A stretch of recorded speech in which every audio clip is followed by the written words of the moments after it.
શંભુ શરણે પડી માંગુ ઘડી રે ઘડી કષ્ટ કાપો દયા કરી શિવ દર્શન આપો। બધાઈને શ્રાવણ મહિનાના પહેલા સોમવારના હર હર મહાદેવ, જય શ્રી કૃષ્ણ। આજે શ્રાવણનો પહેલો સોમવાર છે, બહુ પાવન દિવસ છે।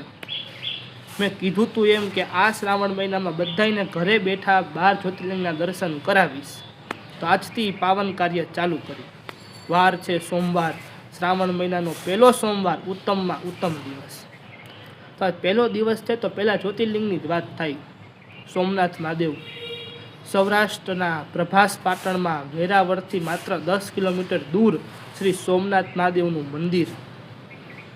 બધાઈને ખબર છે એમ ચંદ્રદેવને અભિમાન આવી ગયું હતું તેમના તેજનું।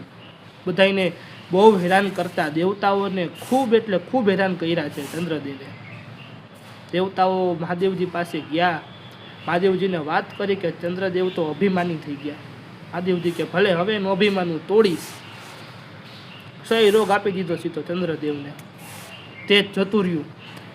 શું કરે ચંદ્રદેવ? ભગવાન પાસે નમવું જ પડે, એટલે ભગવાન પાસે નમવા માટે, ભગવાનને પ્રાર્થના કરવા માટે એ પ્રભાસ પાટણની દરિયાકાંઠાની ધરતી ઉપર બેઠા, તપશ્ચર્યા કરી અને એમની આખરી તપશ્ચર્યા પછી સોમેશ્વર સ્વરૂપે મહાદેવજીએ દર્શન આપ્યા।